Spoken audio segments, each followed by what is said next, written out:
Good morning, students. Today we'll see the reaction of metals with salts of other metals. Now this is the displacement reaction. Displacement reaction you have studied earlier only. क्या होता है displacement reaction? More reactive metal displaces the less reactive metal. Means जो ज़्यादा reactive metal रहता है वो क्या करता है, less reactive metal को हटा देता है और खुद वहाँ attach हो जाता है.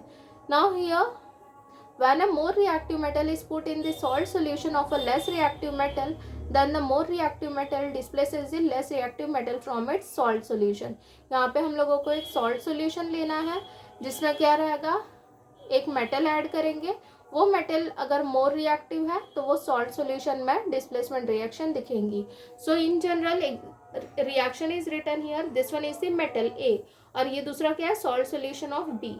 अब अगर ये ए मोर रिएक्टिव है so it will displace the B easily and here will get the salt solution of A plus B और बी सेपरेट आउट होगा. So will see one example. क्या किया है, यहाँ पे एक बीकर लिया है, बीकर में copper sulphate solution. Copper sulphate solution में क्या ऐड किया है, पुट किया है iron nail. Now here is a reaction copper sulphate plus iron nail. अब देखो copper sulphate solution blue colour solution है. After some time what will happen, iron nail, iron और यहाँ है अपने पास कॉपर सल्फेट. अगर हम लोग रिएक्टिविटी सीरीज देखते हैं, iron is written here and copper is here, and this reactivity series is the decreasing order of the metals, reactivity, decreasing order of reactivity of metals. So iron is more reactive than the copper, means iron easily displace कर सकता है copper को. So here iron will displace the copper and will get the FeSO4, that is the iron sulphate और ferrous sulphate, और copper क्या हो गया, separate out हो गया. अब देखो पहले क्या था, ये ब्लू कलर सॉल्यूशन था and later as a reaction completed यहाँ पे क्या मिलेगा, ग्रीनिश कलर सॉल्यूशन मिलेगा और उसमें बीच बीच में कॉपर के रेड ब्राउन पार्टिकल्स मिलेंगे. Okay, so this indicate that iron is more reactive than the copper and easily displaces the copper sulphate. From the copper sulphate copper displace out and iron gets combined. अगर हम लोग और example अगर देखते हैं, so if we take this example of silver nitrate AgNO3. अब AgNO3 में अगर हम लोग ऐड करते हैं suppose copper. Okay, now here copper is above, Ag is below, which one is more reactive, copper ज्यादा रिएक्टिव है as compare to Ag. Copper क्या करेगा, इजीली डिस्प्लेस करेगा Ag को और यहाँ पे AgNO3 twice plus CuNO3 twice plus Ag separate out हो जाएगा. ठीक है, कॉपर क्या है, मोर रिएक्टिव है इसलिए क्या किया है, सिल्वर को डिस्प्लेस किया है. अब कॉपर की वैलेंसी 2 है इसलिए यहाँ पे 2 आ गया है, CuNO3 ट्वाइस और Ag separate out. Now we have to balance it, यहाँ पे ट्वाइस आ जाएगा, NO3 ट्वाइस हो गया, so here will come the twice Ag. So this is the reaction of metals with salts of other metal. Again we can take example, suppose copper sulfate plus zinc. Now see the reactivity series, you have to learn this reactivity series, then only you will be able to give the example. अब देखो copper और zinc, copper कहाँ पे है, यहाँ नीचे है और जिंक यहाँ ऊपर है. Now see here which one is more reactive, zinc. So zinc will displace this copper और यहाँ पे क्या होगा, ZnSO4 plus Cu. Got it? So zinc easily displace the copper from the copper sulfate और हम लोगों को क्या मिला, zinc sulphate plus copper.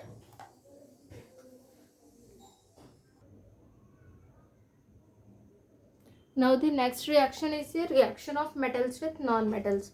Now see, when the metal reacts with non-metal we get the ionic compound. Now see, ionic compound means what, how it is formed.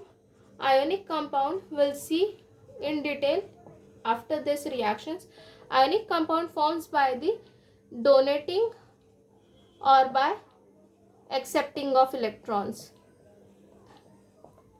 By donating or by accepting of electrons. Now see here, when the metal reacts with non-metal, electrons are transferred from metal atom to non-metal atom and forming the ions. Now here as the metal donates electron, it gets converted into the ion. Means क्या होगा, अगर metal ने electron donate किया, अगर इसने एक electron donate किया तो इसके ऊपर वन पॉजिटिव चार्ज आएगा। अगर 2 इलेक्ट्रॉन्स डोनेट करेंगे तो यहाँ पे 2 पॉजिटिव चार्ज आएगा। And the second one is the non metal. Non metal क्या करता है, हमेशा it accepts the electron.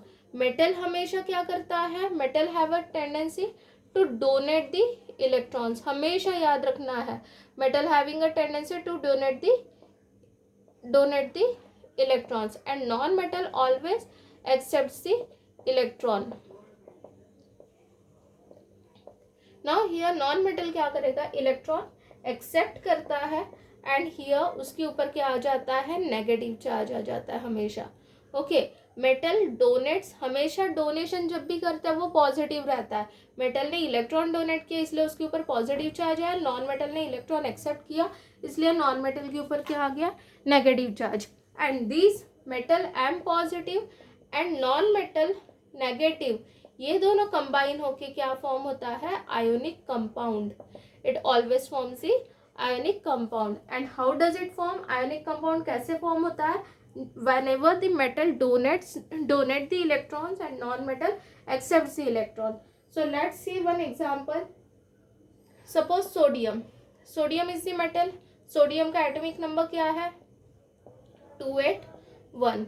Okay, now this sodium will donate its 1 electron. एक है इसके पास, ये क्या करेगा, एक इलेक्ट्रॉन डोनेट किया, सो दैट्स वाई इसके ऊपर क्या आ गया, चार्ज, पॉजिटिव चार्ज। अब इसका इलेक्ट्रॉनिक कॉन्फ़िगरेशन हो गया 2-8. And now chlorine Cl, chlorine क्या करेगा, क्लोरीन का atomic electronic configuration 2-8-7. It having a tendency to accept the electron, ये क्या करेगा, इलेक्ट्रॉन को एक्सेप्ट किया and here get the Cl negative. अब इसने एक इलेक्ट्रॉन एक्सेप्ट किया तो इसमें इलेक्ट्रॉनिक कॉन्फ़िगरेशन इंक्रीज हो गया 2-8-8. इसका आउटरमोस्ट शेल जो है ये कंप्लीट हो गया, 8 की कैपेसिटी रहती है, यहाँ पे भी 8 की कैपेसिटी रहती है, 8 कंप्लीटेड। सो सोडियम ने क्या किया, डोनेट किया electron, so becomes the positive charge. Chlorine ने क्या किया, इलेक्ट्रॉन एक्सेप्ट किया and becomes the negative charge. Now this Na positive and Cl negative, this one इसने डोनेट किया था इसलिए पॉजिटिव चार्ज आया, इसने एक्सेप्ट किया इसलिए नेगेटिव चार्ज आया। And this combination is nothing but the NaCl and this is called as the ionic compound. Okay, this is the ionic compound. We'll see one more example. Suppose one more example we'll see magnesium Mg. Magnesium का atom electronic configuration, suppose I'll write here 2-8-2, it is 12. Okay, chlorine it is 2-8-7. Now see here magnesium के पास कितने electrons है extra, 2. इसे इसका octet complete करना है। Magnesium क्या है, मेटल है, क्लोरीन क्या है, नॉन मेटल। ये क्या करेगा, इसके पास 2 इलेक्ट्रॉन्स है, ये डेफिनेटली ये डोनेट करेगा और इसे इलेक्ट्रॉन की ज़रूरत है, it will accept. Now see magnesium को क्या करना है, ये 2 इलेक्ट्रॉन्स डोनेट करेगा, 2 इलेक्ट्रॉन्स डोनेट करेगा मीन्स मैग्नीशियम के ऊपर क्या आ जाएगा, Mg2 पॉजिटिव चार्ज और यहाँ पे 2 इलेक्ट्रॉन्स रिलीज हो गए। ओके, अब क्लोरीन क्या करेगा, इसे एक ही इलेक्ट्रॉन्स की ज़रूरत है, बट मैग्नीशियम क्या कर रहा है, 2 इलेक्ट्रॉन्स डोनेट कर रहा है, but it requires only 1, so will take 2 chlorine. हम लोग क्या करेंगे, और एक क्लोरीन लेंगे, 2-8-7. ये क्या करेगा, Cl, ये एक इलेक्ट्रॉन एक्सेप्ट करता है, जो मैग्नीशियम ने इलेक्ट्रॉन दिया ये इसने एक्सेप्ट किया and it become Cl negative. This one also, इसने भी क्या किया, एक इलेक्ट्रॉन मैग्नीशियम ने जो दिया ये एक्सेप्ट किया। मीन्स अब हम लोग हमारे पास क्या है, Mg2 positive and Cl negative. Okay, now this combination forms the MgCl2। Means देखो मैग्नीशियम के ऊपर 2 पॉजिटिव चार्ज है तो यहाँ पे 2 नेगेटिव चार्ज है। हमेशा आयनिक कंपाउंड में इसके चार्जेस भी क्या रहते हैं, इक्वल रहता है। मीन्स यहाँ 2 पॉजिटिव चार्ज है, यहाँ पे 2 negative, so here we get the Mg2 chlorine we have, so here we get the MgCl2.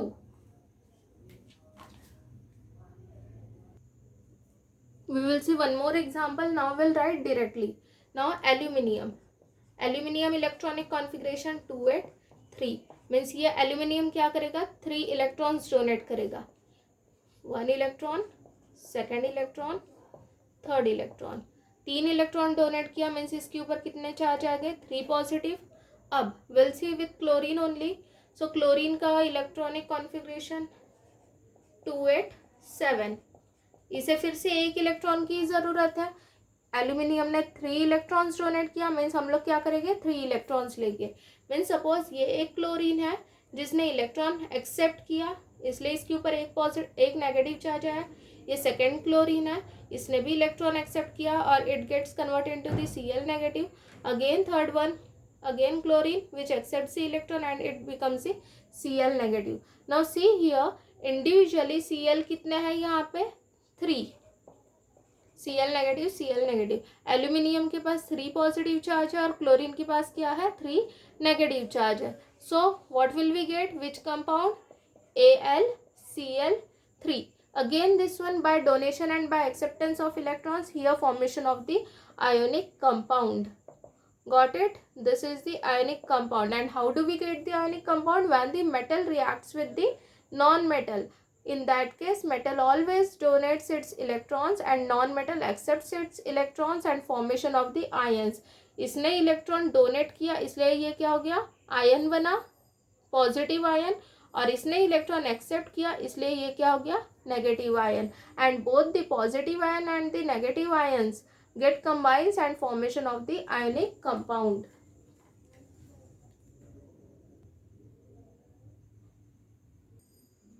Now our reactions completed, that is the chemical properties of metal which completed. Now see one topic left, that is the aquaregia. Aquaregia means what? It is a freshly prepared mixture of 1 part of concentrated HNO3 and 3 parts of concentrated HCl. Thus the ratio of concentrated HNO3 and concentrated HCl in aquaregia is 1:3. Now see aquaregia क्या है, एक solution है, mixture है, ठीक है। इसमें हम लोग क्या यूज कर रहे हैं, nitric acid and the hydrochloric acid. Now see here both the acids are concentrated. Okay, now see concentrated है so definitely it is very reactive. Now this aquaregia generally used in the labs, laboratory or the industries. Again it is used by the jewelers. ज्वेलरर क्या करता है, इसका use करता है। अब ये वहाँ पे क्यों यूज होता है, नाउ सी हियर ये जो सोल्यूशन है ये क्या करता है, नोबल मेटल्स जो रहता है, नोबल मेटल्स कैसे रहते हैं, ये कभी किसी के साथ रिएक्ट नहीं होते, किसी भी मिक्सचर में डिसॉल्व नहीं होते, बट नोबल मेटल्स इस एक्वेरेजिया में इजीली डिसॉल्व होता है। ज्वेलरर क्या करता है, उसके पास जब हम लोग गोल्ड लेके जाते हैं, अगर कोई ज्वेलरी है उसके ऊपर कुछ उसकी शाइन कम हो गई है तो हम लोग क्या करते हैं, ज्वेलरर के पास लेके जाते हैं, वो क्या करता है उसे फिर से पॉलिशिंग एंड ऑल करता है एंड देन वी गेट, तो हम लोग क्या सोचते हैं पूरा वो न्यू दिखने लगता है। तो न्यू दिखता है मीन्स क्या होता है, उसने क्या किया रहता है, वो ज्वेलरी को एक्वेरेजिया सोल्यूशन में डालता है और निकालता है। सर जब वो निकालता है तो उसके ऊपर जो जितने भी इम्प्योरिटी रहती है वो रिमूव हो जाती है और गोल्ड भी क्या होता है, थोड़ा गोल्ड हमेशा कम हो जाता है। एक चीज़ याद रखना, हमेशा जब भी हम लोग पॉलिशिंग करते हैं गोल्ड कम होके मिलता है। सो गोल्ड कैसा है, it is the लेस्ट reactive metal, ये किसी के साथ भी रिएक्ट नहीं होता। सो इट इज़ जनरली उसके रिएक्शन सिर्फ किसके साथ होती है, एक्वेरेजिया के साथ। गोल्ड है, प्लैटिनम है। नाउ सी हियर, अब ये एक्वेरेजिया सॉल्यूशन भी बनाने के लिए एक पर्टिकुलर उसका रेशियो है, दैट इज 1:3। मीन्स व्हाट, हमेशा नाइट्रिक एसिड 1 पार्ट में लेना है and the hydrochloric acid is in the 3rd part. Means अगर हम लोगों ने ये रेशियो अगर चेंज किया, वो जो मिक्सचर मिलेगा उसमें कोई रिएक्शन नहीं होगी, गोल्ड भी डिसॉल्व नहीं होगा। मीन्स अगर हम लोगों ने नाइट्रिक एसिड 3rd पार्ट लिया या HCl 1 पार्ट लिया या 2 पार्ट में अगर लेते हैं, so gold will not dissolve और any other noble metal does not dissolve in that. Now see, अब ये जो है ये क्या है, aqua regia, it is highly corrosive. Highly corrosive means क्या होता है, इससे कोरोजन बहुत जल्दी होता है, बहुत इजीली। आयरन के ऊपर अगर ये गिर गया तो क्या होगा, आयरन के साथ इजीली रिएक्शन हो जाएगी, आयरन इसमें क्या होगा, डिसॉल्व होना स्टार्ट होगा, मीन्स कोरोजन होगा। Again highly corrosive and it is the fuming liquid. Fuming liquid means what, इसमें से क्या होता है, ये जो सोल्यूशन रहता है, from this solution fumes releases, always fumes comes out from this solution. It is very means it looks like a dangerous only. Okay, so it is highly corrosive and the fuming liquid.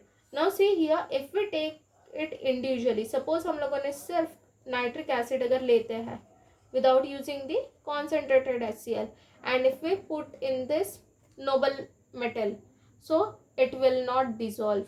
Or suppose if we take only concentrated HCl and we are not taking the HNO3, so still in that noble gas or noble metal does not dissolve. Got it?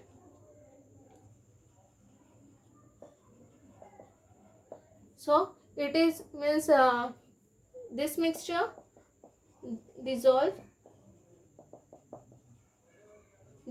the noble metals like gold and platinum. Okay, now see, अगर हम लोगों ने इसका ratio change कर दिए, suppose if we take it in the ratio of, suppose here HNO3 HCl, if I am taking HNO3 300 ml और ये लिया हम लोगों ने 100 ml, so it will give the ratio 3:1. Okay, but we require 1:3, 1 HNO3 and 3 HCl. Here we will get the 3:1 ratio. So in this, noble metal will not dissolve. If suppose if we take the 200 ml, 200 means in equal quantity, still in this noble metal will not dissolve. If we take 100 ml, 300 ml, so here we'll get the 1:3 ratio. Okay, so in this case that noble metal will dissolve. So understood, this is the aqua regia. It is again one more thing, whenever we have to use this aqua regia solution, we have to prepare at that time only. Means prepare करके अगर हम लोग रखते हैं और बाद में उसे यूज करते हैं, so it is not useful. Means हम लोग उसे यूज नहीं कर सकते, वो रिएक्टिव नहीं रहता, उसका जो कॉन्सेंट्रेशन रहता है वो डिक्रीज हो जाता है.